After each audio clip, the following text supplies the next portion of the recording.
My name is Lillian Carter. I am 66 years old, and I spent most of my life working quietly as an engineer. People see a widow with gray hair and modest clothes and assume I live on a small pension, a woman fading into the background. What they don't see is everything I have carried in silence, the choices, the sacrifices, and the fortune I've guarded with absolute discretion. On the day my daughter Sophia married Jason Reynolds, I thought I was ready for anything. The Reynolds estate was vast and glittering, a place where even the chapel smelled of expensive roses. Guests whispered about designer gowns, the imported orchestra, the ice sculptures that looked like something out of a royal gala. I chose a simple navy dress and my grandmother's pearls. I didn't want to compete. I wanted only to stand with dignity as Sophia began her new life. Then came the moment that still rings in my ears. Jason, my brand new son-in-law, led me toward his family with a smug grin. "This is the old pig we tolerate," he announced loudly enough for every table nearby to hear. The laughter that followed was sharp, cruel, and it pierced me in a way that years of hardship never had. I felt the heat rise to my face, but I kept my eyes steady, refusing to give them the satisfaction of watching me crumble. The laughter died when Gregory Reynolds, Jason's father, finally looked up from his glass of champagne. His face went pale. His hand trembled as he set the flute down.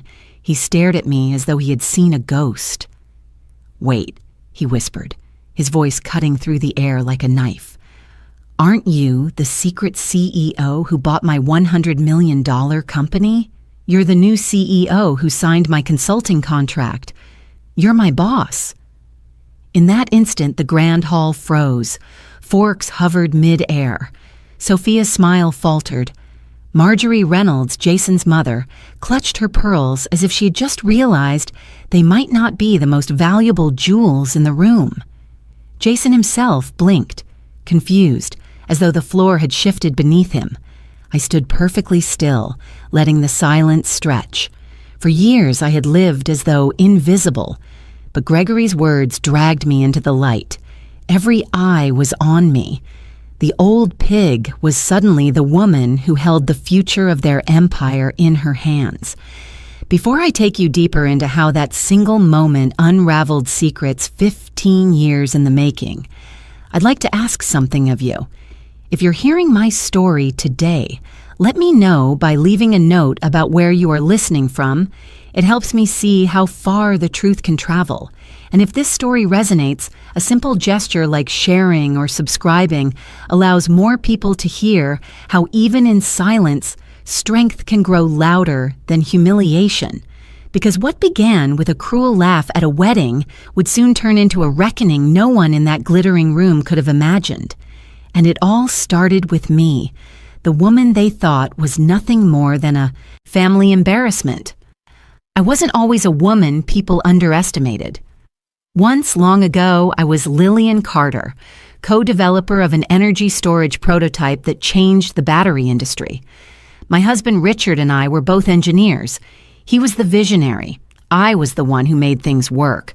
We built lab benches out of plywood, sketched circuitry between bills, and tested lithium cells in a garage that smelled perpetually of solder and burnt toast. Back then, our dreams didn't include estates or investment portfolios. We just wanted to build something that could last. After 3 years of grinding prototypes and caffeine-fueled nights, Richard's design caught the attention of a mid-tier tech conglomerate. They didn't want our company, just the patent. We sold it for $25 million. It was more money than we had ever imagined seeing in our lifetime. But we weren't fools. We didn't buy yachts or join country clubs. We told Sophia, who was barely a teenager then, that we had enough to live comfortably, not extravagantly. She believed us. That belief was by design. We hired financial advisors, but I kept the reins tight. I didn't trust the euphoria of sudden wealth.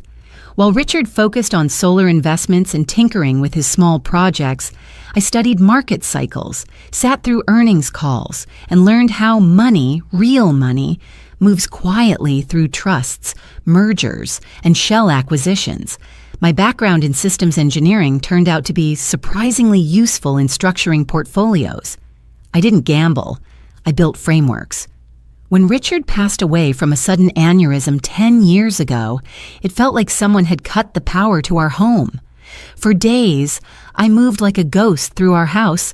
I found notes he left on napkins, a half-finished schematic in his drawer, a bottle of my favorite jasmine tea chilling in the fridge with a post-it that read, "For L." He'd been planning our 35th anniversary. I mourned him, of course, but I also buried myself in the one thing I could still control: strategy. My net worth, thanks to compounding investments and quiet equity stakes, had grown beyond what Richard and I had ever forecasted. I didn't feel rich. I felt armored. Silent power was the only protection I had left. Reynolds Enterprises had once been a family-run manufacturing company with a legacy of modest innovation. Gregory Reynolds took it public with great fanfare, but struggled to adapt to the demands of rapid tech transitions. I noticed the signs early: aggressive debt leverage, weak R&D reinvestment, and a flashy rebrand that tried too hard to look like a Silicon Valley disruptor. Beneath the surface, the ship was taking on water. Through a Delaware holding company, I began purchasing minority shares, quietly. Then over time, through layered trusts and nominee entities, I bought more. By the time Reynolds Enterprises posted its worst quarterly report in a decade, I was already the majority stakeholder. I didn't stage a hostile takeover. I didn't want to make headlines. I proposed a soft restructure, bring in new management, settle existing debt in exchange for governance control, and sign a consulting contract with Gregory to avoid PR backlash. The board accepted. Gregory stayed on in a reduced advisory role, and no one, not the media, not the shareholders, not even Gregory, knew the name of the woman behind the curtain. My attorneys had executed the anonymity flawlessly. I kept it that way on purpose, not for vanity, for safety. Power draws attention, and attention invites chaos. I wasn't interested in proving anything to the world. I only wanted to ensure that the company I now controlled could stabilize and thrive. And I wanted to prove to myself that I could do it, without Richard, without applause. Sophia had no idea. I maintained the same life she'd always known. Small home, modest car, weekend phone calls. She worked in marketing, lived in a nice apartment, and occasionally called for recipes or advice about stubborn sink drains. I let her believe I was quietly surviving on the remnants of her father's legacy. That was easier, cleaner, less complicated. Then she met Jason Reynolds. I knew the Reynolds name, of course. I read the quarterly board reports. I saw Jason's name listed as Director of Brand Partnerships after completing some high-priced MBA. From the beginning, something about him struck me as curated, too polished, too performative. But Sophia glowed when she mentioned him. I didn't interfere. When she brought him to dinner, he spoke confidently about market synergies and upward trajectories. He treated me with the sort of politeness reserved for restaurant staff. Surface level, practiced. I saw through it. I said little. When they announced their engagement, I offered a contribution. Sophia insisted Jason's family had everything covered. I didn't push. It wasn't my day. I would attend, wear my pearls, and bless them with grace. That was the plan. What I hadn't anticipated was that Jason saw me as expendable. An old prop in Sophia's life story, a disposable chapter he could mock for sport. I didn't expect the cruelty to be so public, so deliberate, and I certainly didn't expect Gregory, his father, to be the one to shatter that illusion with a single stunned whisper. I had hidden my identity for years, but sometimes the past steps into the light without warning. In that moment when Gregory saw me for who I truly was, not just a mother-in-law in a navy dress, but the woman who now held the contracts and the consequences, I realized something important. There is power in silence. But sometimes, silence must give way to presence. Because Jason Reynolds had no idea who I was, but he was about to find out. 2 days after the wedding, I received a handwritten note tucked into an unmarked envelope. The handwriting was familiar. Neat, old-fashioned, the kind you don't see often anymore. It simply read, "Lillian, if you can spare an hour, I'd like to speak with you privately. I believe I owe you that much, at the very least. Gregory Reynolds." No assistant, no embossed stationery, just a man who had seen something he couldn't unsee. I waited exactly 24 hours before responding. Then I called a number I had buried in my phone years ago. We agreed on a neutral location, a quiet cafe downtown, one that hadn't changed much since the 1980s. It wasn't far from the Reynolds Enterprises headquarters, but it felt miles away in spirit. I arrived first, choosing a booth in the back, the one with the chipped formica table and flickering pendant light. I ordered black coffee and kept my coat on. The pearls around my neck rested cold against my skin. Gregory appeared 10 minutes later, slightly out of breath, but still holding himself like a man trained to command rooms. He wore a gray overcoat with a silk scarf, but his eyes looked older than they had at the wedding, less polished, more searching. As he sat down across from me, his hands hovered over the table before finally resting on the edge. "I didn't come to apologize," he began, then stopped himself. "That's not quite true. I did come to apologize, but not for what happened at the wedding." I nodded once. "Then why?" He looked down at his hands. "I came because I realized, sitting there with a champagne flute halfway to my lips, that I've been blind for years. And when I finally saw you, really saw you, my pride cracked wide open." The waitress interrupted, refilling my coffee, taking his order. Gregory asked for the same. Black, no sugar. "I didn't recognize you at first," he continued, "not just because of the pearls and the quiet way you stood, but because I never thought to look. You were background noise to me, until that moment." I let the silence sit. I'd learned a long time ago that people reveal more when you give them space to stumble through their discomfort. "I failed," he said plainly. "I nearly bankrupted the company my grandfather built.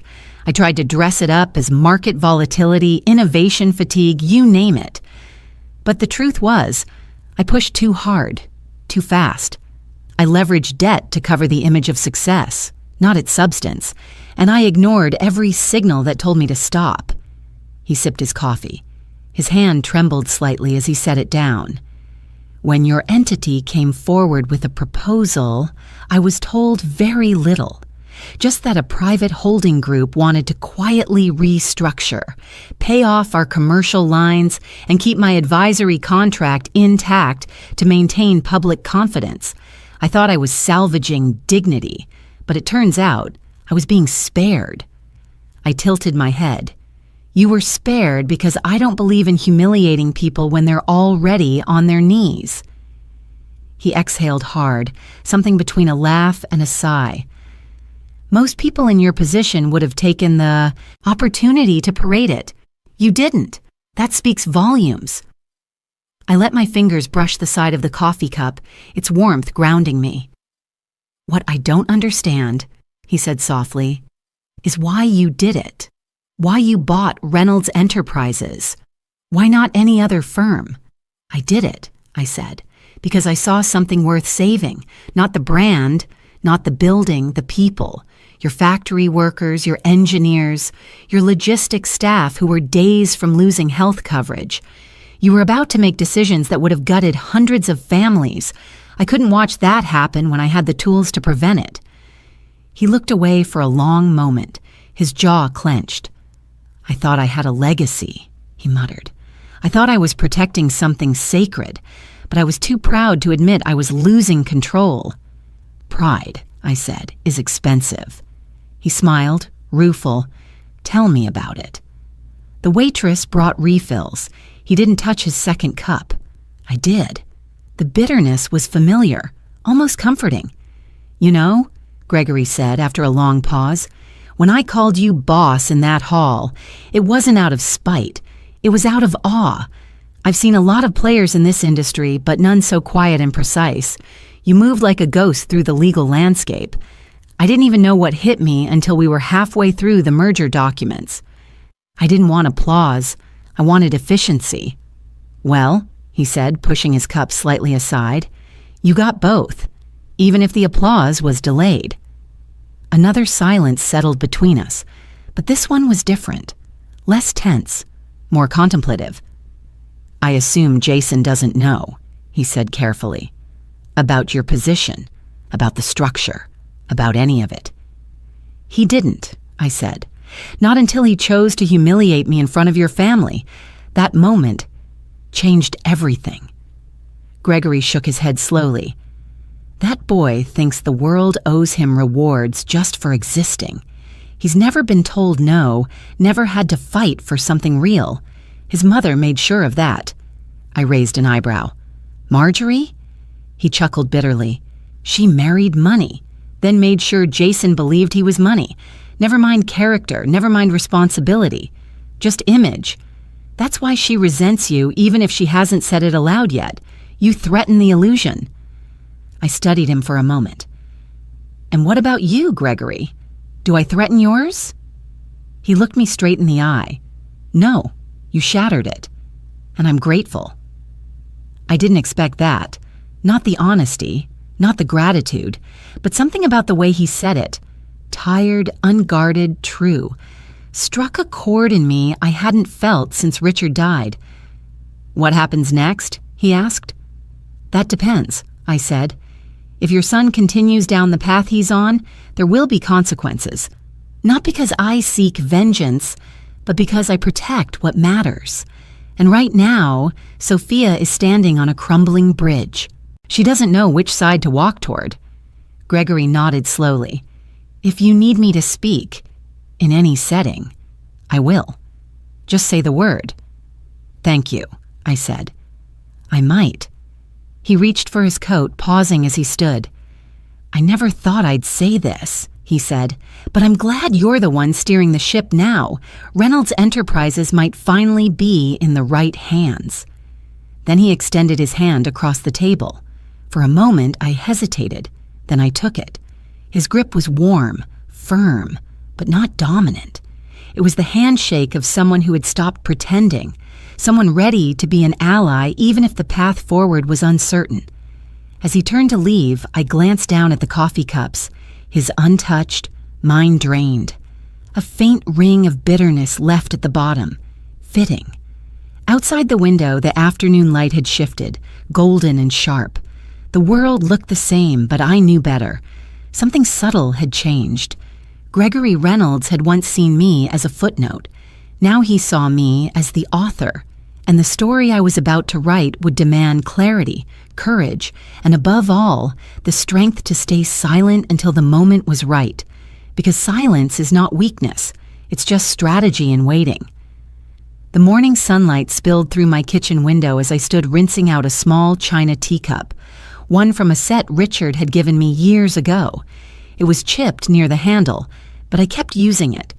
Partly out of habit, partly because it reminded me that some things only grow more meaningful with their imperfections. My phone buzzed on the counter. I dried my hands slowly before picking it up. Sophia. Can we have lunch today? Just the three of us. Jason wants to talk about something family-related. I read the message twice. There were no emojis, no exclamation points, just that quiet formality my daughter only used when something unsettled her. I set the phone down and stared at it, my mind already circling through the angles. I hadn't heard from Sophia since the wedding.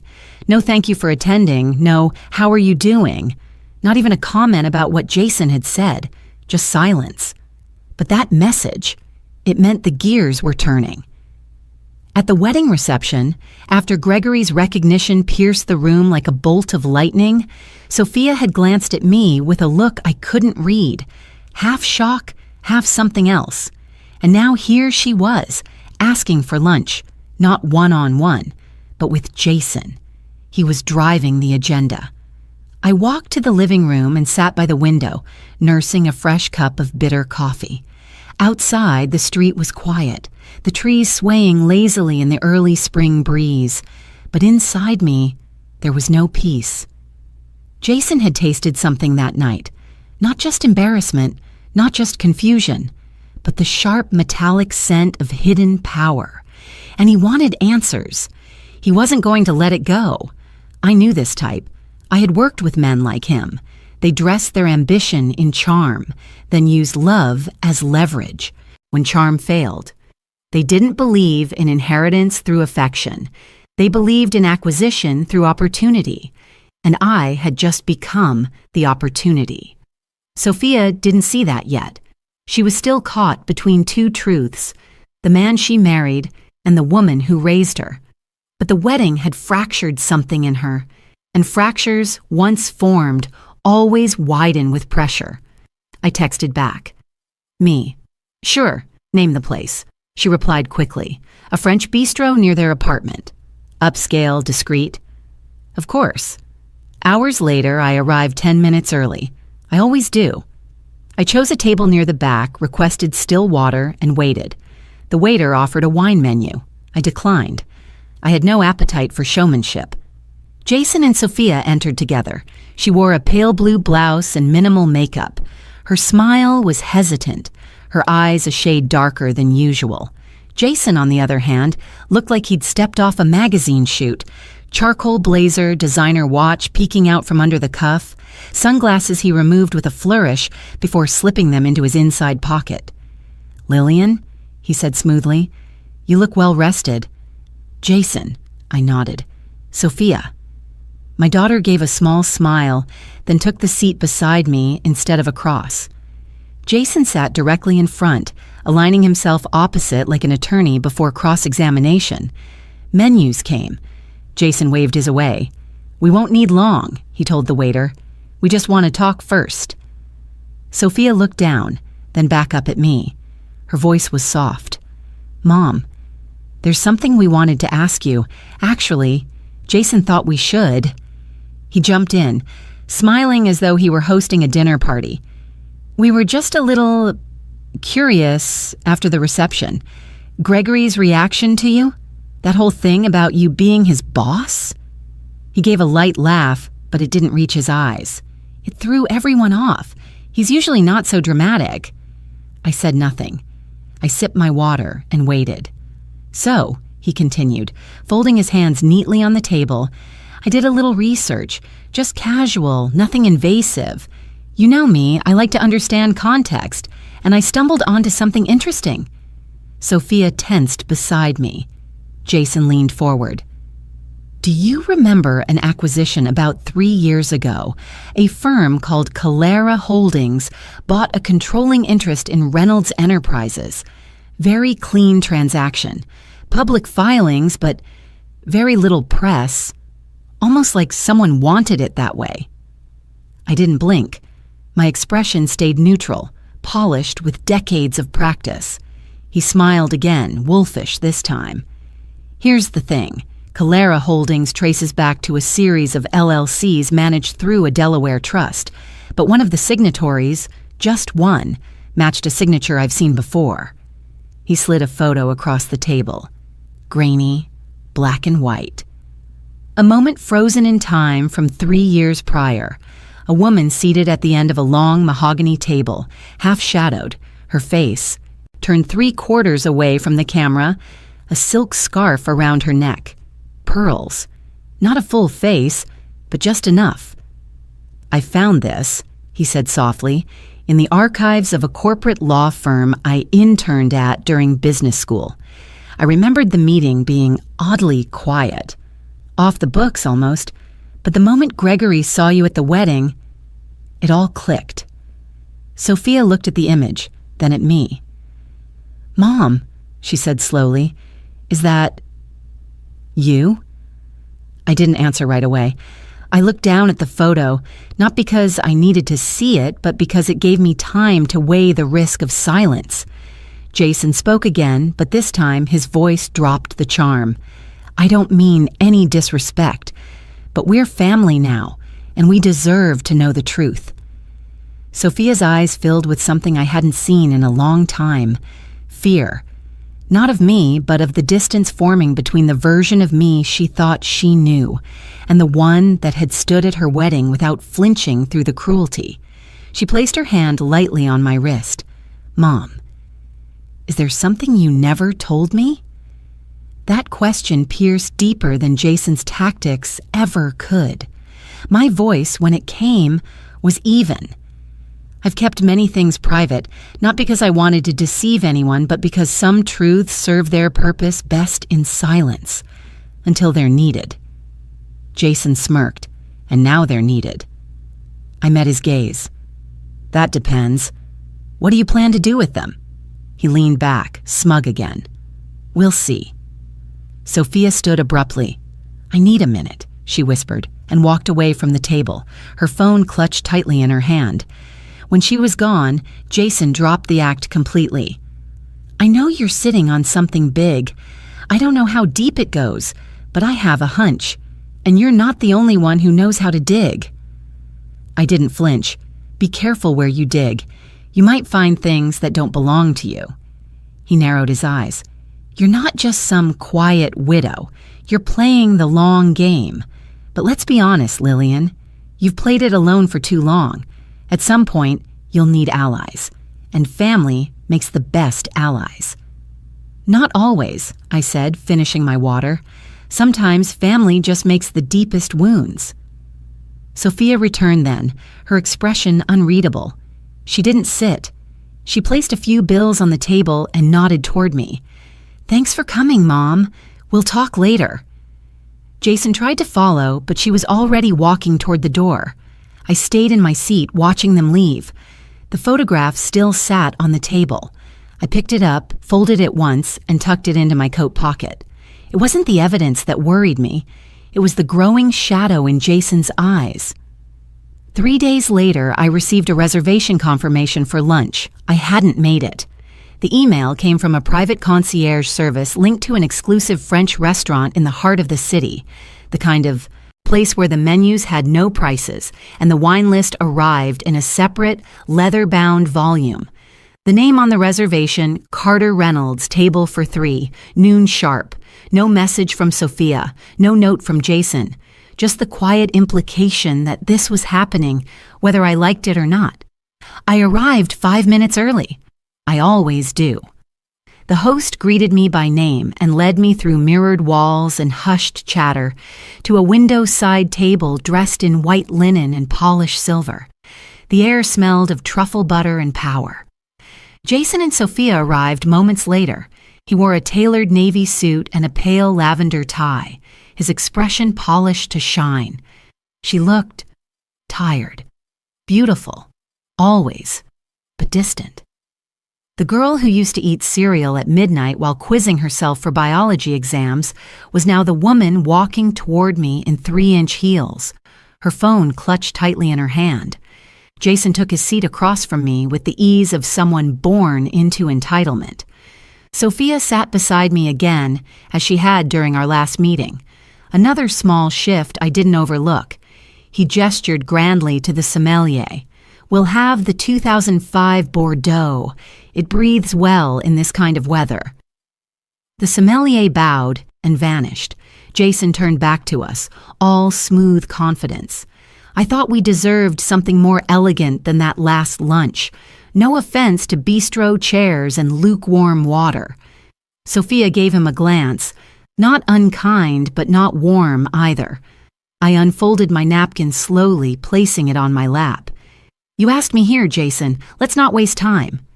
He gave me a knowing smile. Straight to the point. I respect that. The wine arrived, decanted with reverence. Jason raised his glass, swirling it like a man who wanted everyone to notice how little it mattered to him that people noticed. "To clarity," he said, "and to family?" Neither Sophia nor I lifted our glasses. Jason set his down without a flinch. "Fair enough." He reached into his jacket pocket and pulled out a sleek black folder, the kind real estate developers used in high-end presentations. "I wanted to share something," he said casually, placing the folder between us. "A kind of case study. I've been researching anonymous corporate acquisitions lately. Fascinating stuff. Shell companies, offshore structures, blind trusts. It's amazing how many billions move without names attached. Sophia shifted in her seat. Jason continued, flipping open the folder to reveal a stack of printouts and clipped pages. Here's one of my favorites. Calera Holdings. You're familiar, of course. They appeared out of nowhere about 5 years ago, started quietly acquiring distressed assets, one of which, curiously, was Reynolds Enterprises. He tapped the page. But what's really interesting is this one photo. I know you've seen it before, Lillian. You were there. He slid the photo toward me again, the same grainy image from before, now in higher resolution. A woman, in pearls, seated at a boardroom table, her profile just visible beneath soft lighting. Sophia's breath caught beside me. Her voice was low. It really does look like you. Jason leaned back, steepling his fingers. I had a digital forensics team enhance the metadata, cross-reference timestamps, security logs, even badge records. It's not just a hunch anymore. He paused, waiting for a reaction. When I gave him none, he pressed on. You've been living 2 lives, haven't you? The quiet widow with a modest home, and the silent CEO behind $100 million acquisition. His tone sharpened slightly. That takes strategy. I respect it, honestly. But here's the thing. I don't like playing games when the stakes involve my family or my wife. Sophia turned to me, her eyes brimming with something harder to define than hurt, yearning. She wanted an explanation, not just confirmation. "Mom," she whispered, "why didn't you tell me?" I looked at her. Not at Jason, only at her. "Because it was never about you needing to know," I said softly. "It was about me needing to protect what I'd built. And I knew that the moment it became public, it would stop being mine." Jason scoffed. "Come on, that's not protection. That's control." I met his gaze. "You confuse discretion with manipulation because you've never had to hold power without broadcasting it." He sat forward, his voice cooler now.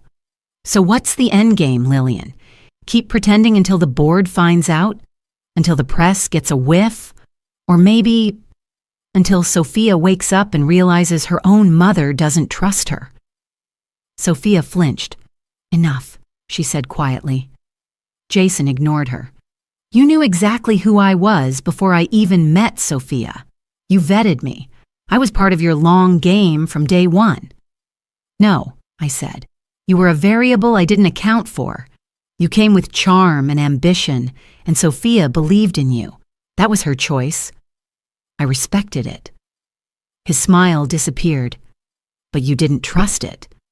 "No," I said again, "because trust must be earned, and you were always performing." The waiter appeared to take our orders. No one opened a menu. Jason waved him away. The silence that followed wasn't comfortable. Finally, Jason said, "I could go public with this." "You could," I agreed, "and if you did, Reynolds stock would wobble for a week, stabilize, and then rise when the board realizes the woman behind the curtain has already saved them once. You won't hurt me. You'll only expose yourself." Sophia looked between us. Is this what it's going to be now?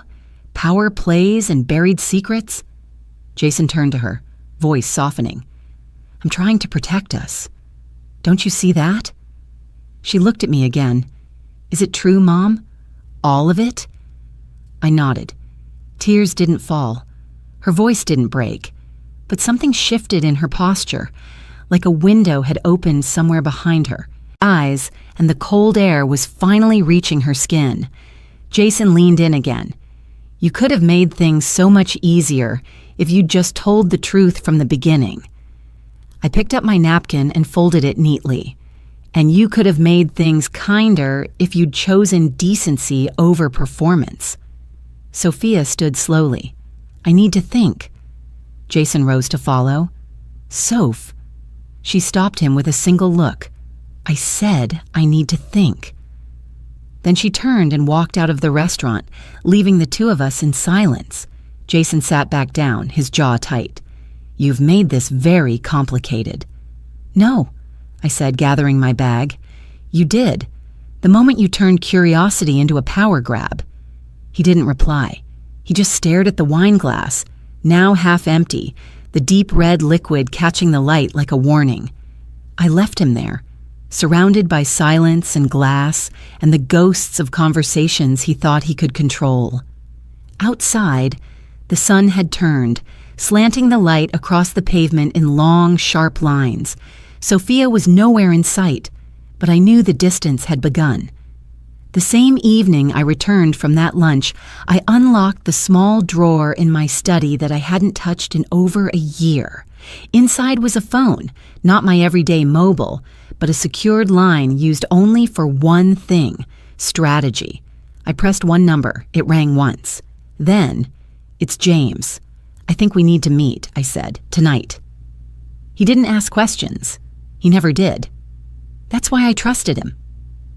We met in the back room of a private club downtown, one that served no alcohol and kept no membership lists.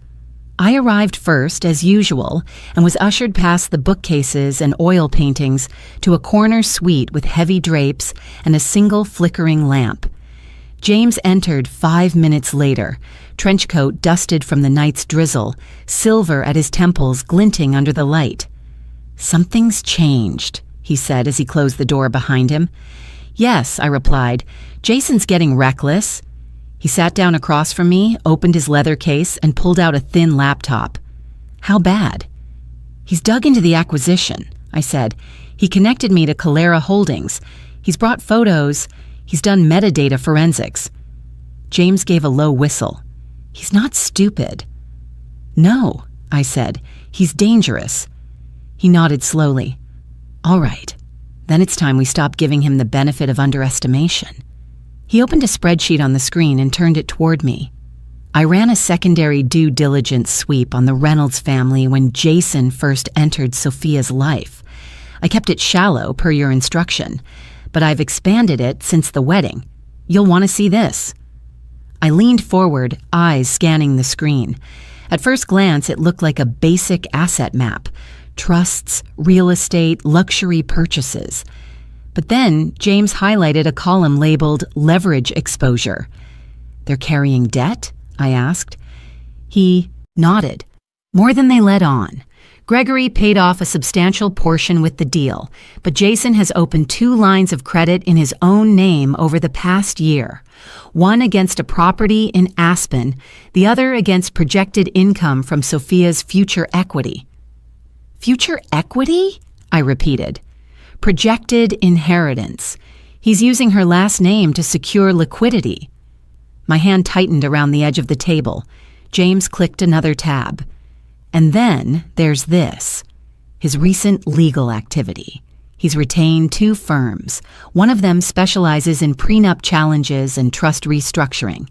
The other, investigative services. Quiet but thorough." "So he's preparing for a worst-case scenario," I murmured. "He's preparing to extract value if needed," James corrected. The words chilled me, not because they were shocking, but because they were expected. I sat back in my chair.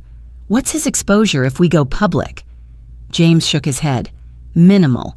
He's not officially tied to anything. Your anonymity was airtight. Until now." "And if he leaks it?" James paused. "Then we preempt him." I raised an eyebrow. "You've always preferred silence," he said, "but the game has changed. He's pushing toward public pressure, press leaks, board whispers, perhaps even regulatory sniffing around." I closed my eyes for a moment. Images flickered. Sophia's face at the wedding, then again at lunch, her confusion, her fear. "Then we shift," I said. "We build a counter-narrative, not loud, just enough to take the teeth out of whatever bite he's planning." James nodded, already typing. I'll prep a version of the holding summary that shows compliance with full corporate governance. No need to admit anything, just enough to suggest transparency. If Jason pushes this to the board, they'll see what we show them first. Good. He glanced up at me. There's more. I waited. He pulled out a folder and slid it across the table. His PI made 2 requests this week to Delaware's corporate registry. Both flagged. One got close, too close. Our paralegal intercepted a metadata trail we missed in a shareholder transfer PDF. It's been scrubbed, but it was a narrow call. I opened the folder and saw the offending file. My initials, barely visible, embedded in a line of revision notes from 2 years ago. A ghost in the code. How did this get past us? I asked quietly. Human error, James said. Junior staff. It's fixed now, but the moment proves something. Jason's willing to push beyond etiquette. I nodded slowly.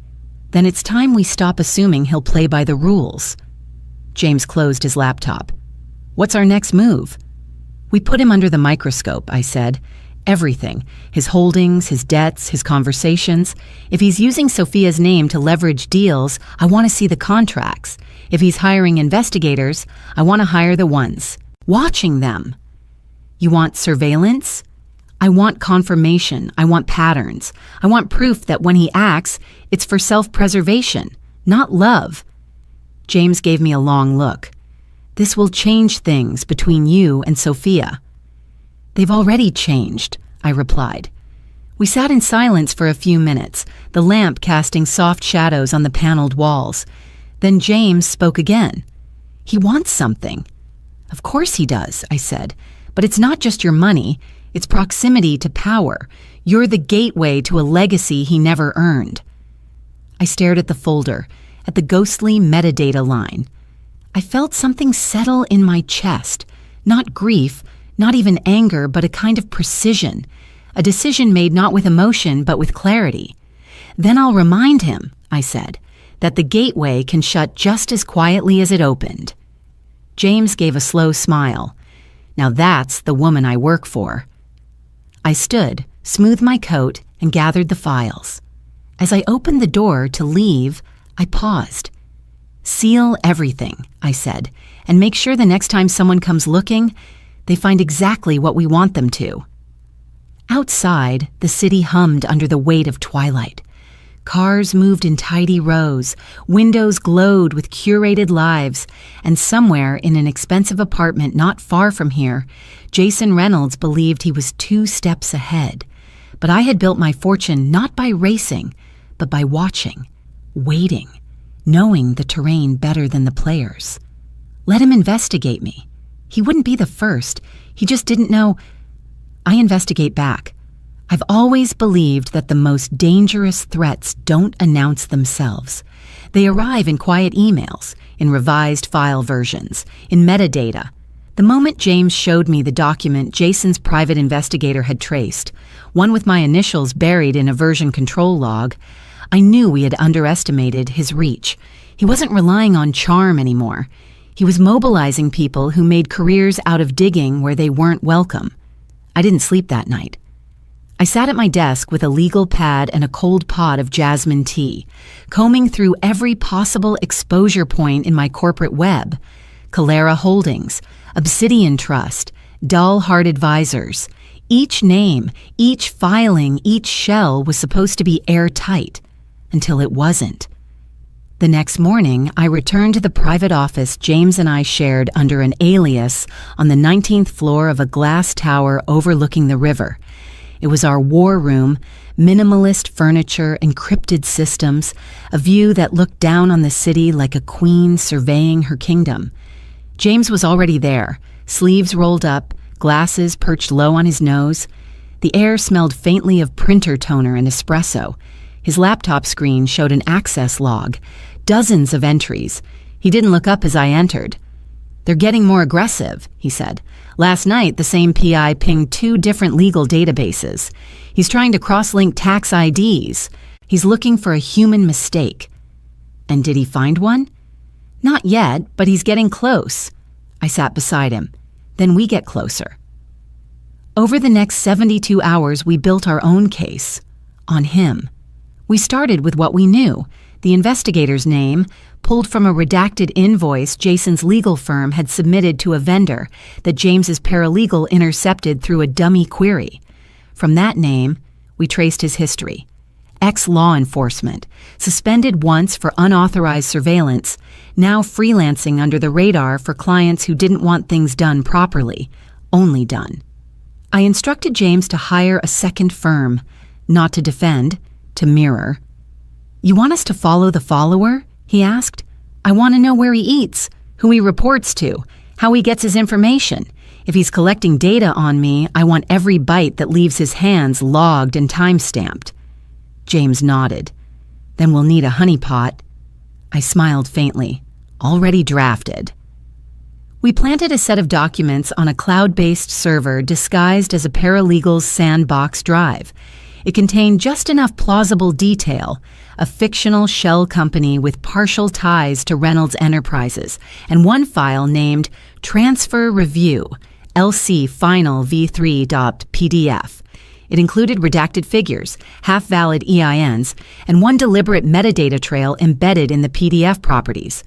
I titled the author field LC, Executive Review Only. 2 days later, the trap was triggered. At 1:27 a.m., the decoy file was accessed through a masked IP address using a tool designed to bypass link expiration. We captured the fingerprint immediately, location tag, a shared workspace in a suburban plaza 40 minutes from the city. James's hired firm had a car in the parking lot within the hour. By sunrise, they'd confirmed the man's presence through the building's rear exit camera. He had taken the bait, but he hadn't stopped there.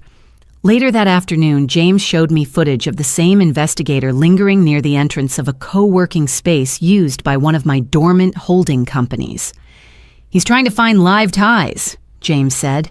"He's hoping to catch someone logging in from a cafe, slip up on a Wi-Fi network, anything." I watched the footage again, focusing on the investigator's posture. Hands in his coat pockets, baseball cap pulled low, but the eyes told a different story. Calculated, aware. He wasn't guessing. He had a list. "Can we intercept him?" I asked. "Not without exposing our own trail," James said, "but we can make him chase a ghost." So we did. We sent a burner email, an anonymous tip sent through a dead-end proxy to a mailbox we knew he monitored. The subject line read, "She signs everything from Cavalier." The name had no significance, but it was enough to send him looking. 2 days later, he requested archived documents from a boutique legal agency with a historic tie to a client called Cavalier Asset Management, a firm I had quietly dissolved 6 years earlier. Nothing there, of course, but the search would keep him busy, distracted. Meanwhile, I turned my attention inward. The metadata breach James had flagged earlier haunted me. A paralegal, young, bright, loyal, had uploaded the file to a collaborative review drive and forgotten to sanitize it. Her initials were there too. She had no idea it meant anything. She wasn't careless, just unaware of how far someone like Jason would go to peel back the surface. I called her into my office. She looked pale when she entered, holding a notepad. "Did I do something wrong?" she asked quietly. I shook my head. "No, but I need you to understand how important this next step is." I explained everything, gently but firmly. The need for absolute discretion. The way small mistakes can become dangerous simply because of who's looking. To her credit, she didn't cry. She asked if she needed to resign. "No," I said. "You're staying and you're learning. From now on, you're on the scrub team." She blinked. "Scrub? You'll be reviewing every outbound document, every log, every revision. You'll be our second firewall." She straightened. "Yes, ma'am." Later that evening, I sat in the dark and reviewed the timeline. Jason's legal preparation, his investigator's trail, his attempt to paint me into a corner. He thought he could force a reveal, that if he pushed hard enough, my house of cards would collapse. But my house wasn't built from cards. It was built from stone, and reinforced with silence. James called just before midnight. He bid again, he said. He tried to backtrace the honeypot metadata. Then he attempted to log in using a spoofed admin credential. We blocked it and flagged the IP. Where did it lead?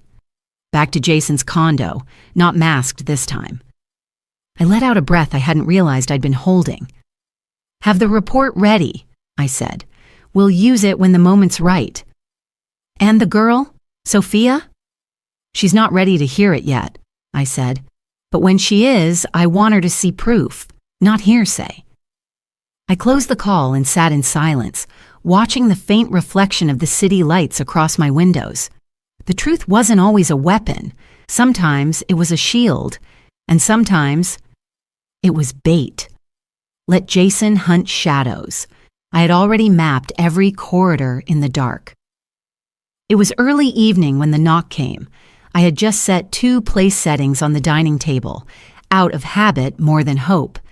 The air in the house smelled of lemon and rosemary from the candle I'd lit in the hallway, a small rebellion against the tension I knew was coming. When I opened the door, Jason was standing there with Sophia beside him. He held a leather briefcase, wore his second-best suit, and smiled as though he were about to pitch a merger. Sophia's smile didn't reach her eyes. "Evening," he said. "Thanks for seeing us." I stepped aside. I assumed you'd come eventually. They entered together, coats still on. Sophia looked around the living room like it was a museum exhibit she hadn't visited in years. She paused near the bookshelf where Richard's engineering journals still lived, untouched. Jason moved with purpose. "Is the dining room all right, or should we sit here?" "The dining room's fine," I said. We walked in silence. The chandelier overhead gave off a warm, amber glow. I had placed a decanter of red wine on the table, unopened. Jason's eyes went straight to it. 2008? He asked. 2005, I replied. Good year, he said. Structured, complex. I didn't respond. I waited. He opened his briefcase and removed a stack of papers clipped neatly in a bound folder. We've been giving a lot of thought to what comes next, not just as a couple, but as a family, and I think we've come up with something meaningful. Sophia sat to my right, hands folded. Her pearls, the ones I'd given her on her 25th birthday, rested against her collarbone, a detail not lost on me. Jason slid the folder across the table. We'd like to propose a family foundation. I didn't touch the folder. What for? To create a legacy, he said, eyes shining. To house charitable giving, educational outreach, future family ventures, real estate, equities, even consulting fees. Everything aligned under one strategic umbrella, consolidated, tax-advantaged, and intergenerational. I looked at him. He continued, undeterred. We're thinking initial capitalization at $70 million, modest, scalable. You'd sit as chair. Sophia and I would manage daily operations. We'd bring in independent counsel, of course, just to keep it clean. Sophia's voice was quiet. We just thought it could be something we build together. I opened the folder. It was well prepared. Jason had used the right language, mission statements, clauses for perpetuity, balanced governance. But it wasn't what was on the page that mattered. It was what wasn't. No protections for Sophia, no safeguards around withdrawals, no clear boundaries between assets I had created and structures he now proposed to manage. Jason watched me read, his face confident. Before you say anything, he added, I just want to acknowledge how impressive all this is. What you've built, what you've hidden, frankly. It took me a while to even begin understanding the scope. I turned a page. And I get it, he said. Privacy is power, but at some point, transparency becomes the stronger move, especially when there are people who want to be in your corner. I looked up. Is that what you want to be, Jason? In my corner? He smiled, slow and assured. I want us to stop pretending. That's all. I poured a glass of wine and set it in front of me. I didn't drink. I just let the light catch its surface. deep and still. Then I asked the question I'd waited weeks to ask. Do you love my daughter? The silence was immediate. Sophia's eyes flicked to Jason's. He hesitated, just a breath too long. Of course, he said. I nodded. Then I assume your actions have always reflected that love? Lillian, he began. I reached into my own folder, thinner than his, and pulled out 3 sheets of paper. I placed them beside the wine glass. This, I said, tapping the first page, is the invoice from the private investigator you hired, the same one who tried to trace shell companies and breach a secure document portal. He failed, but not before triggering a forensic alert. Jason's face tightened. This, I said, tapping the second, is the contract you drafted with a legal firm specializing in marital asset restructuring. It outlines scenarios for trust contests, spousal shielding, and leveraged prenup adjustments. You filed it 3 weeks after the engagement. Sophia's lips parted. Her hand went to her pearls. And this, I said, tapping the third, is a copy of a voice recording, time-stamped and verified, in which you discuss projected asset gains based on Sophia's marriage to a high-net-wealth individual. Your words, not mine. Jason's mouth opened, but no sound came out. Sophia stood. Her chair didn't screech. She lifted it carefully as though afraid of the sound her rage might make. Is that true? She whispered. Jason didn't answer. She looked at me. Why didn't you tell me? Because you weren't ready to hear it, I said. Not until now. Jason turned to her, pleading. It's not what it sounds like. That was old. From before we even... Sophia stepped back. Don't. He took a step toward her. Sophia... She raised her hand. Stop. The room fell quiet again. The chandelier flickered once. I turned to Jason. I built what I have in silence. Not because I'm ashamed of it, but because power handled properly doesn't shout. It protects. It prepares. You thought marrying my daughter would give you access. Instead, it gave you exposure. He sat down slowly, the confidence draining from his face. I pushed the documents toward him. These aren't for leverage. They're for clarity. I don't want a foundation. I don't want a legacy you think you can siphon. I want my daughter safe. Sophia sat again, this time across from Jason. She spoke softly. Did you ever love me? Or was I just proximity? Jason looked at her, eyes wide. Of course I loved you. Then why did you plan for what happens when that love isn't useful anymore? He didn't answer. She nodded once, the kind of nod that ends things. Then she reached up and unclasped the pearl necklace. She placed it on the table, gently, like it might break. I reached across and took it. You don't need to give it back. I'm not, she said. I'm just setting it down for now. The meaning wasn't lost on either of us. Jason finally spoke. You think this is over, just like that? I looked at him.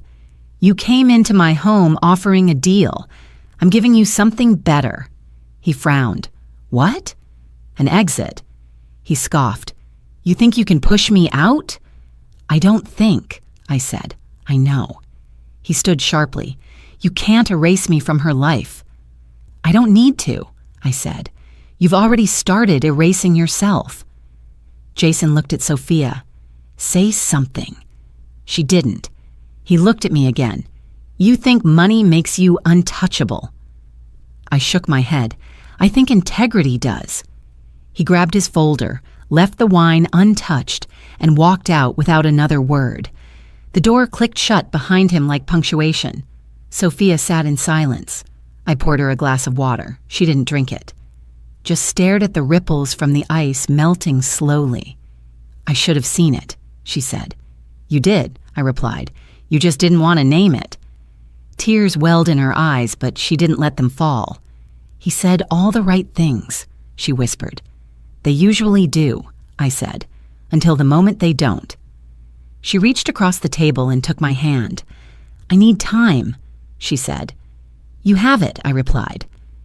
We sat there, Mother and daughter in a quiet house that had seen more truth that night than in the last 10 years combined. Outside, the wind rattled the hedges. A storm was building. But inside, something had cleared. Not healed, not yet, but cleared. The silence in the apartment was so complete, it felt almost alive. Sophia closed the front door behind her with a soft click and leaned against it for a moment, her palms flat against the wood. Her heart wasn't racing, but her breath came shallow, like her body had forgotten how to take up space. Jason wasn't home. His gym bag was gone, and the hallway light had been left on, a detail that once would have made her smile, some tiny proof that he existed in this space with her. Now it felt like static. She slipped off her heels and carried them through the living room. The apartment was still immaculate, decorated in warm neutrals and tasteful accents, but to her eyes, it looked staged. The books on the shelf felt unread. The throw blanket folded over the couch felt untouched. Everything in place, everything curated, everything Jason. She walked into the bedroom and opened the top drawer of her nightstand. Inside was a small wooden box with a brass clasp. She had kept it for years, moving it from apartment to apartment, never quite sure why. Now she set it gently on the bed and sat beside it. Her fingers lingered on the clasp before she opened it. Inside were fragments, a photo of her and Jason from their engagement party. He was laughing, one hand resting lightly on her waist, the other holding a glass of champagne. Her face in the picture looked younger somehow, brighter, less filtered. She set the photo aside. Beneath it were old concert stubs, a letter from college, a pressed flower from a vacation in Vermont, and then, wrapped in tissue paper, the item she hadn't thought about in years, a string of pearls. Not the ones she wore now. These were older, smaller, imperfect. Her mother had given them to her when she turned 18. "These are yours now," Lillian had said. Not because they're valuable, but because they've lasted. Every scratch, every pressure they held. At the time, Sophia hadn't understood the weight of that sentence. Now she did. She picked up the necklace and held it to the light. The pearls were uneven, their surfaces slightly dull from time and use, but they were still beautiful, still whole. She laid them in her lap and stared at them until her vision blurred. On the nightstand, her phone buzzed. She didn't look. She knew it would be Jason. He hadn't followed her out of her mother's house. He had left without fighting, something that surprised her more than if he had shouted. Jason didn't retreat unless he was regrouping, and regrouping meant calculation. She finally reached for the phone. 3 missed calls, 2 texts. Jason. "Can we talk?" Jason. "Please don't let her turn you against me." She didn't respond. Instead, she opened a blank text to her mother. She typed, "You were right," then deleted it. She tried again. "He used me." Deleted that too. After 3 more failed drafts, she set the phone down, turned it face down, and stood. The weight in her chest was thick, but familiar now. She moved through the apartment as though underwater, gathering items into a small overnight bag, jeans, a soft sweater, toiletries. She paused at the bookshelf and pulled down a photo of her and Richard, her father, standing in front of the old family car when she was 10. He had his arm around her, grease on his shirt. Her hair was in braids. She had looked so happy then, holding a plastic trophy from a school science fair. Her father had died before Jason ever entered the picture. Sometimes she wondered how differently things might have turned out if he had lived just a few years longer. Would he have seen through Jason in a way she hadn't? Or would she have dismissed his concerns too? She placed the photo in the bag. In the kitchen, she poured herself a glass of water and stared at the sleek marble countertop. Jason had picked the finish. "Warm but expensive," he'd said. Everything had to signal something, even their love. That was the part she couldn't stop replaying. How blind she had been to the performance. She had mistaken consistency for sincerity, thought thoughtful gestures meant deep feeling. But Jason's love had come with invisible terms, and now, stripped of illusion, she could see them all. She walked to the living room window and looked out at the city. The skyline glittered under the night sky, but it felt far away, like a postcard version of her life. A voicemail buzzed. She listened, half against her will. Jason's voice was soft, practiced. "Soph, I know you're hurting, I get it, but we're married. That means something. You said forever.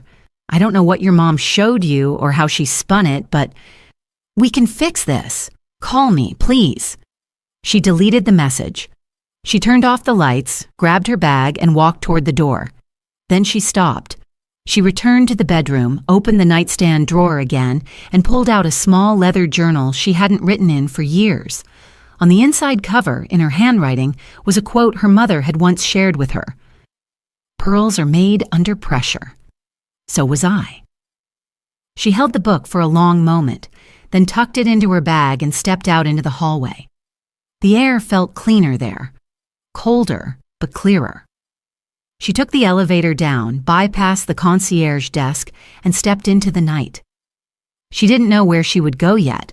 A hotel, maybe? Maybe not. But she knew one thing. She would not go back upstairs. Not to Jason, not to the lie, and not to the version of herself that had believed silence was the same as safety. Tonight she had heard too much to ever unhear it. Tomorrow she would go see her mother, and for once she would ask to hear the full story, not just the parts that were easy. The first call came at 7:12 a.m., just as I was stepping into the kitchen. James never called that early unless something had shifted overnight. The tone of his voice told me what I needed to know before he said a word. "SEC inquiries," he said. "Informal for now, but they're sniffing." I stirred my coffee, black and strong, and let the bitterness settle on my tongue before I replied. "Triggered by?" "Blog chatter," he said. "A mid-tier financial gossip column posted a blind item late last night.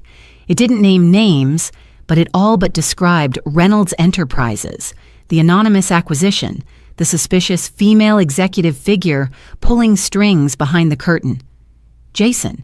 Very likely, James said, or someone he nudged. I didn't ask how he knew. James always knew. And the timing? He didn't hesitate. Deliberate. They're creating noise, hoping the board panics, hoping you'll step into the light to clear it. I walked to the window and looked out over the garden. The trees were still wet from last night's storm. The wind was calmer now, but the branches still trembled. And if I don't, I asked, then they'll keep escalating. I nodded. Let them. I ended the call and sat down at the table, coffee in hand, heart steady. They wanted to flush me out, make me scramble. But they were still playing the game like it was chess. I was already thinking in terms of weather patterns. By mid-morning, the ripple had reached my daughter. Sophia stood on my front porch, hair tied back, coat unbuttoned, a file folder clutched to her chest like a shield. I opened the door without a word. We sat at the same dining table where Jason had once tried to sell me on a family foundation, just days earlier. The memory felt like years ago.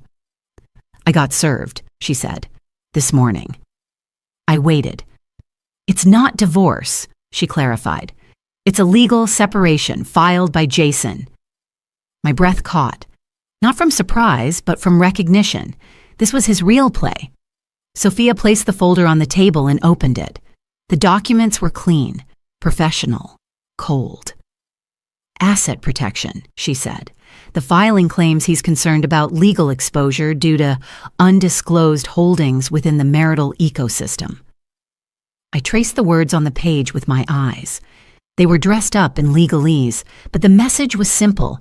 Jason was trying to shield himself. He knew the house of cards was shaking, and now he wanted distance, to protect what little he could before it all fell in on him.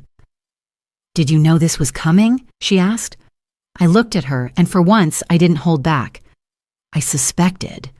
After what I showed you, this was the only move left to him. Sophia blinked. So he's not trying to protect me?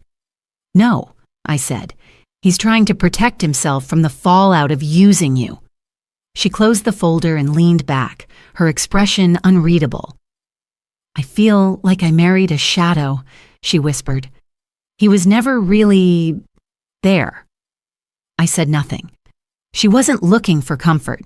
She was naming a truth out loud for the first time, and it needed to echo. She stared down at the table. "Do you know what he said when I asked him why?" I shook my head. He said, "It's not personal, it's just precaution." The words sat between us, sour and still. "Do you want to fight it?" I asked. She looked up. "Legally?" "No, emotionally." She hesitated. "I don't know." "That's okay," I said. "You don't have to decide today." Sophia ran her thumb along the edge of the folder. "How did you survive it?" she asked quietly. "All those years, all that secrecy, all that distance." I looked at her for a long time before answering. "By remembering who I was before anyone needed me to be something else." She nodded slowly. "And if I don't remember?" "You will," I said. "You're stronger than you think." She stood then, uncertain, then leaned in and kissed the top of my head. "Thank you," she said. "For what?" "For never saying, 'I told you so.'" When she left, I stayed at the table a while, listening to the silence that followed. Later that afternoon, James called again. "Jason's lawyers have floated a backdoor offer to the board," he said. "They're implying instability at the top, confidential murmurs, anonymous letters. They want to force a vote. They want to force panic." I stood, walked to the window again, and looked at the garden. The storm had passed. The sun was out now, but the ground was still soft. "They won't get it," I said. "Schedule a board session, but on our terms. Invite Gregory. He needs to be there." "Public?" "No, discreet, closed room. We'll show them exactly what we want them to see." "And Sophia?" I paused. "She stays out of it," I said, "until it's safe to come in." That evening, I brewed another pot of coffee and sat down to read every word of the separation filing, every clause, every loophole, every tactic dressed as neutrality, and I realized something. Jason never planned for marriage. He planned for absorption. He didn't want a partner, he wanted a ladder, and when the climb grew unsteady, he filed paperwork to jump off without a scratch. I folded the document, placed it back in the folder, and wrote a single note in the margin. No reaction. Let him play his hand first. Then I turned the page and began building mine. It began with a headline. Short, sharp. Designed not to inform, but to provoke. Who really owns Reynolds Enterprises? The blog was niche but influential, a place where anonymous tips turned into whispered truths faster than corporate PR teams could respond. It didn't name me. It didn't have to. It asked questions with just enough precision to make the answers obvious. Anonymous sources, unconfirmed documents, phrases like female financial ghost and Shell chairwoman, speculative, vague, but also intentional. This wasn't journalism. It was bait. James called 15 minutes after the post went live. "They've lit the match," he said, voice calm. "We can still control how far the fire spreads." I stood in my study, the light from the window cutting across the oak floors like prison bars. On the desk in front of me, the blog post glowed on my screen, lines of conjecture and innuendo scrolling beneath my fingertips. "Reynolds board?" I asked. "No official response," James said, "but they've seen it. The chairman forwarded it to his internal counsel. He used the phrase, regrettable ambiguity." "They'll want answers," I said. "They'll want containment," he corrected. "The last thing they need is investor panic." I closed the browser and turned from the desk. "Call a meeting," I said. "In person, discreet, just the board. No media, no leaks. I'll speak directly." He hesitated. "Are you sure you want to break cover?" I looked out the window. "I don't intend to reveal anything they didn't already suspect. I intend to confirm what matters, and nothing else." James exhaled through the line. All right, I'll schedule it. I turned back to the desk and picked up a folder labeled Media Containment Strategy. Inside were protocols we'd built years ago but never had to use. Until now. Later that afternoon, I met with James and our external PR counsel in the glass-walled conference room above the city. She was a woman in her late 40s, sharp-eyed, impeccably dressed, and known for one thing, controlling the story without ever telling it. There are 3 options, she said, clicking her pen. Option 1, deny everything. Option 2, confirm and attempt to reframe.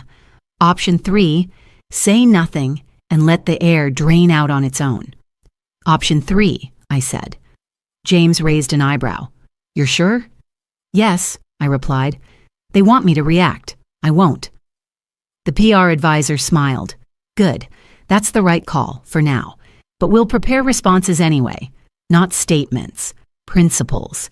Messaging that sounds neutral but asserts authority. She opened her folder and read aloud. Reynolds Enterprises remains committed to transparent governance and the integrity of its leadership structure. We do not comment on speculative media inquiries, nor on individuals who are not officially named in corporate disclosures. I nodded. Include a sentence about protecting shareholder value. James added, and legal compliance, regulatory adherence. She scribbled. Done. We moved on to online monitoring. There's a slow build happening, she explained. Comments on investor forums, Reddit threads, 2 TikToks already speculating that some female billionaire is hiding behind shell companies like a financial Batman. It's gaining traction. I closed my eyes for a moment, then opened them.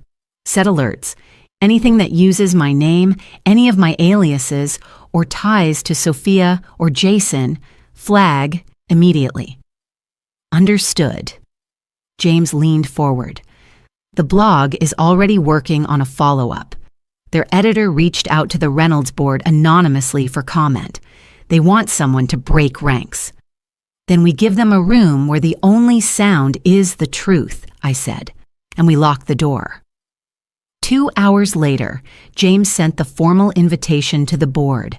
A private session, closed door, invitation only, agenda, review of strategic leadership disclosures and operational confidentiality policies. The wording was mine, neutral, undeniable, purposefully dry. 3 board members confirmed within 10 minutes. Gregory Reynolds confirmed last. The meeting was scheduled for Friday at 9:00 a.m. That night, I sat in my kitchen sipping hot tea, watching the condensation climb the window. Sophia hadn't called. I didn't blame her. She was rebuilding her own scaffolding now, trying to figure out where the past ended and the future began. The next morning, I watched as the blog posted again. This time, the headline was louder. Is Reynolds being run by a ghost? And then, multiple sources confirm a high-level female executive has been orchestrating Reynolds acquisitions from behind a wall of trusts and LLCs. Who is she, and what is she hiding? The PR team responded with silence. We issued no comment, but James sent a quiet note to the board. Please remember, silence is not weakness, it is structure, and we are in control of the room. The night before the board meeting, I sat with James in our downtown office going over the briefing packet. Each board member would receive a controlled document outlining our ownership structure, executive performance metrics, legal compliance documentation. A short statement signed by Gregory Reynolds affirming his ongoing consulting role and confidence in the company's strategic evolution. This doesn't reveal you, James said, but it confirms stability. That's all they want. I nodded. Good. Then I turned to a final page, a personal memo I had written and sealed, addressed to the board chair. James saw it and paused. You're giving them this? Yes. You sure? It's not a confession, I said. It's a reminder that the company is stable not despite its silence, but because of it. He didn't argue. Friday arrived like fog, slow and heavy. I walked into the boardroom just before 9. The table gleamed under the pendant lights. leather chairs, water glasses aligned like soldiers, and 11 eyes waiting to see what I would do. I said nothing at first. I simply opened my binder, passed out the briefing packets, and let the silence grow roots. Gregory sat at the far end. He met my eyes and gave a subtle nod. The board chair cleared his throat. "We appreciate your presence." I nodded. "I'll be brief." I opened my file. What's been written about this company is designed to unsettle, not because the company is unstable, but because it is no longer controllable by the same players who once steered it into near ruin. No one moved. I continued. The restructuring of Reynolds Enterprises has never been about ego or identity. It has been about restoring integrity, fiscal discipline, operational excellence, and that is exactly what the numbers reflect. I gestured to the packets. This shows earnings growth, compliance audits, debt resolution, governance improvements. If the board requires anything beyond that, I'll provide it, but I will not defend stability. There was silence, the kind that made people wonder who they'd underestimated. The chair finally said, "And your role?" "Operational oversight," I replied, "through appropriate channels, with appropriate discretion." Gregory spoke then. "I can confirm," he said calmly, "that the company's turnaround was not accidental. It was the result of deliberate, disciplined leadership. Leadership I have advised and benefited from. Leadership I respect." That landed. The meeting ended 37 minutes later. No votes were called. No challenges were made. I walked out without looking back. As I reached the elevator, James caught up to me. "You just closed the door on Jason's strategy." "Not with anger," I said, "with clarity." He smiled. "What now?" "Now," I said, "we give him one last choice." And I turned to face the day. The conference room on the 43rd floor of the Reynolds building had been renovated since the restructuring. New glass walls, soundproofed, a custom walnut table that seated 12, though rarely more than 8, ever occupied it. 2 screens, 1 muted television feed, and recessed lights that gave everything the faint glow of a courtroom. At 9 a.m. sharp, I stepped into the room with James beside me. I wore a navy suit and no pearls, just a silver pin in the shape of a compass, Richard's last anniversary gift. The room was already half full. The board chair sat at the head, scrolling through his tablet. Gregory Reynolds sat 3 seats down, wearing a dark gray suit and no tie. He nodded once as I entered. The others, general counsel, CFO, and an external advisor, acknowledged us politely but cautiously. Then Jason arrived. He strode in with Vance, his attorney, a man in his early 40s with good shoes and a habit of making eye contact 3 seconds too long. Jason's hair was perfectly styled, his posture easy. But I noticed it. The slight twitch in his left hand, the way he adjusted his cuffs too often. He was masking nerves. Good. Sophia arrived last. Alone. Her coat was folded neatly over her arm and she carried no bag, no phone in sight. She wore pale beige, her hair in a low knot. Her face held nothing but calm. She didn't look at Jason. "Shall we begin?" the board chair asked. Everyone sat. James passed folders to each member. Vance placed his own folder beside Jason. Papers shuffled. Water glasses clinked. The board chair looked toward me. "Ms. Carter, this meeting was called at your request." I nodded. "Yes, but I'm not here to make a presentation." Jason leaned back, one arm draped over the chair.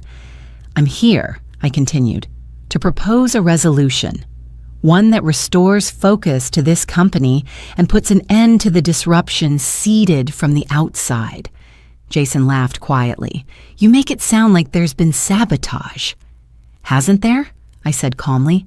"Leaked documents, anonymous blog posts, investigative probes targeting board members, rumors designed to trigger doubt without ever stepping into daylight." Gregory cleared his throat.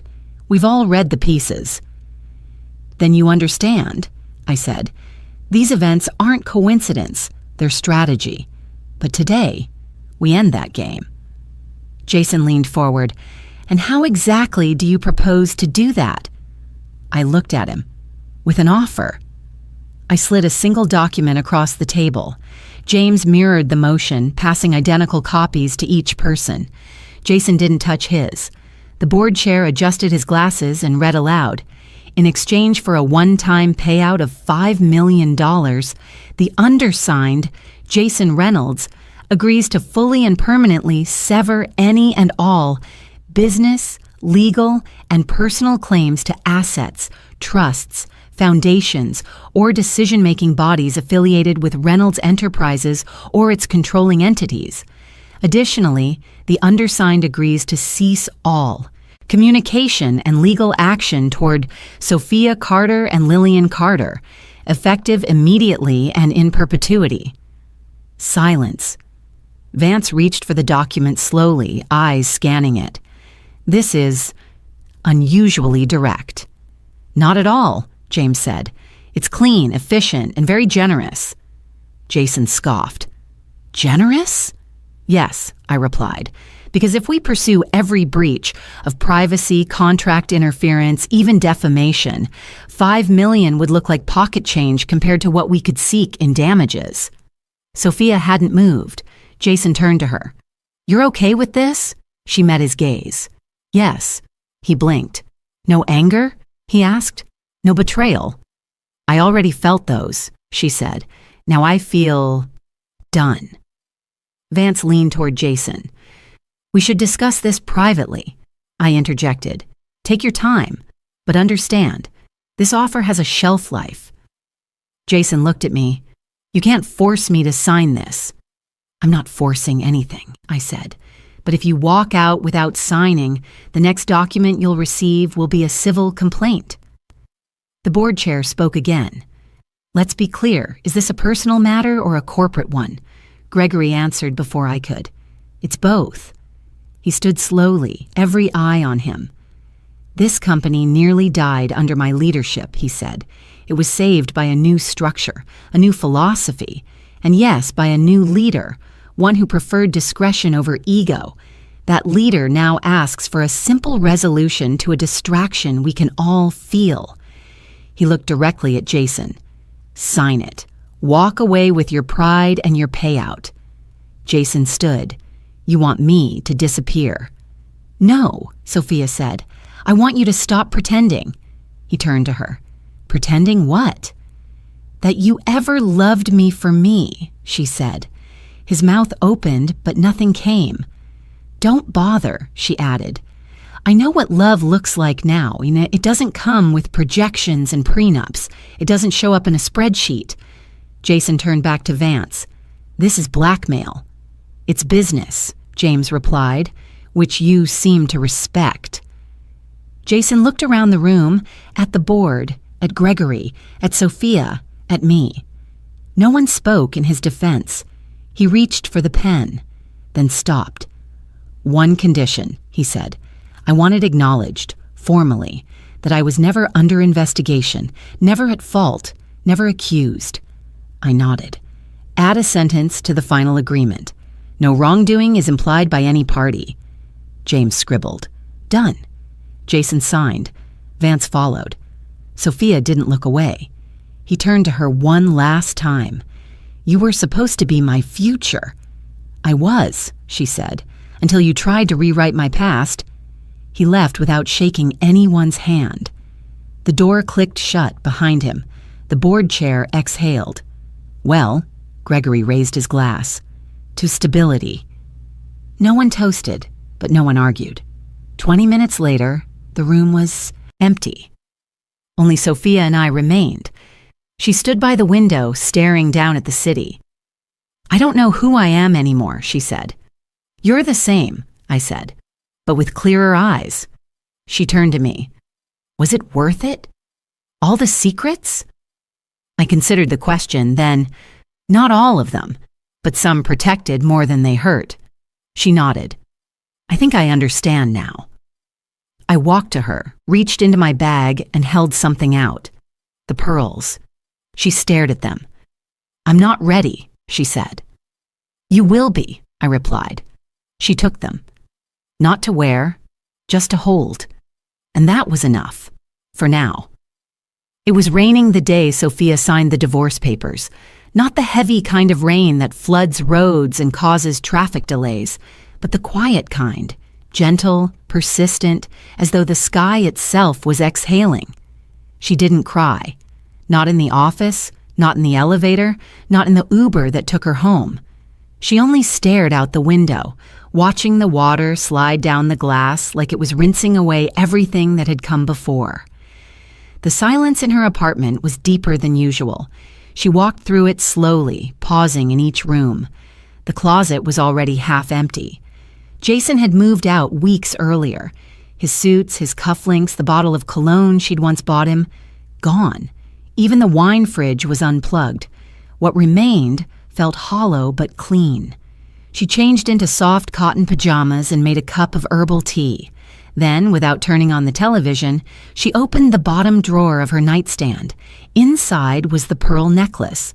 She hadn't worn it since the boardroom meeting, hadn't even touched it. But now she took it out, ran her fingers over each smooth bead, and then, for the first time, fastened it around her neck. The next morning, she met me at the cafe across from the botanical garden. I had arrived early, as always, and was nursing a bitter black coffee. She noticed and gave me a quiet smile. "Still punishing yourself with that?" she asked.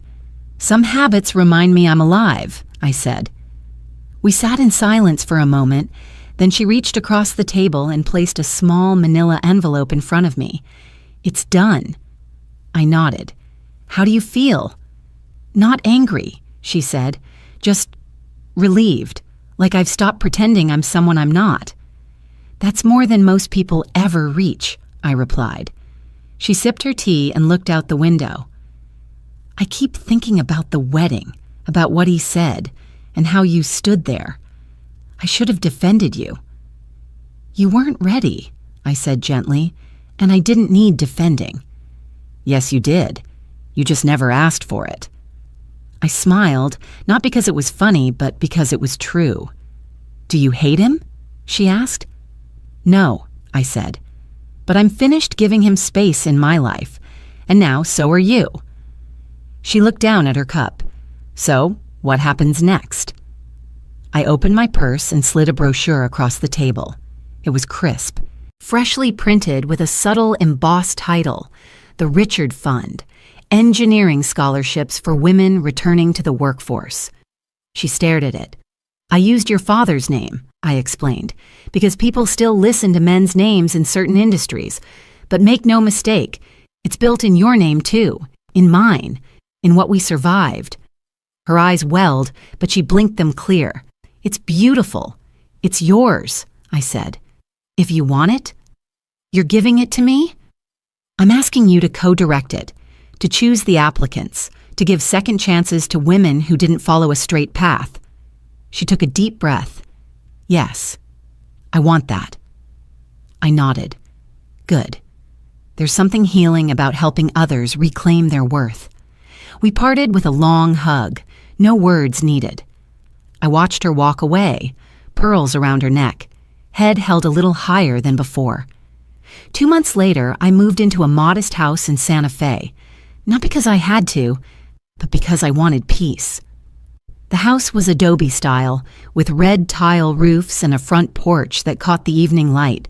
There was no staff, no buzz of business, just a cat I adopted from the shelter and the sound of wind through desert sage. In the mornings, I read.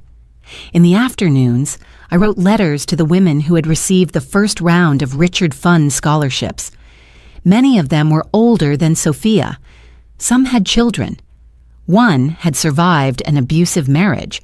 Another had been laid off at 59 and retrained in solar engineering. I told each of them the same thing. You are not starting over. You are continuing forward. I wore my pearls again, but sparingly. Once to a community fundraiser. Once when I gave a quiet guest lecture at a local college. Most days they stayed in the drawer, next to a photo of Richard and me on our anniversary in Banff, bundled in coats, laughing with cold noses and snow in our hair. One Saturday morning, I received an unexpected email. The subject line read, "He says hello." It was from Sophia. Attached was a photo of her and a man I'd never seen. He had kind eyes and a crooked smile. They were standing in front of a bookstore, arms around each other, a paper bag of used novels clutched between them. Sophia's face was relaxed in a way I hadn't seen in years. Her message was short. "His name is Daniel. He teaches. He listens. He knows everything and nothing about me, and that's perfect." I smiled and replied, "I look forward to meeting him, but not before grilling him on his literary taste." The last time I returned to the Reynolds building was not for a meeting, but to attend Gregory's retirement gathering. It was a quiet affair, just a few close colleagues, a light buffet, and a framed photo of the company's original founders on display. Gregory gave a short speech, nothing grand. He simply said, "It's never too late to admit when someone else was the better leader." When he stepped down, I walked over and handed him a sealed envelope. He raised a brow. "Is this another severance package?" "No," I said. "It's a copy of the consulting agreement you signed 5 years ago. You missed a clause." He opened it slowly, reading the circled section. Clause 12. Upon completion of the full 5-year advisory term, Gregory Reynolds shall retain honorary status as Board Consultant Emeritus, with full access to company research archives and 1 annual dinner with the CEO, paid for by the company. He laughed, long and true. "You put that in? I knew I'd want to pick your brain someday. Or share a bottle of scotch," he said. "Only if you stop watering it down with ice." We clinked glasses, and for once there was no tension beneath the smile. One evening, I received a handwritten letter from one of the scholarship recipients. Her name was Melanie. She had started classes 2 months earlier, was struggling with calculus, and terrified she'd fail. But then she wrote something that struck me. "I remember what you said in your letter. Silent strength is still strength." I taped it above my desk. "It helps. Thank you." I folded the letter carefully and tucked it in the drawer beside the pearls. Some battles don't end with victory. They end with clarity, with the weight lifted, with a woman no longer mistaken for a footnote. And so, the story that began in a glittering wedding hall, with laughter like knives and eyes that once looked down on me, ended not with revenge, but with reclamation. I was the old pig they tolerated. Now, I'm the woman they remember differently. Not loud, not cruel, but unshakable, and very much alive.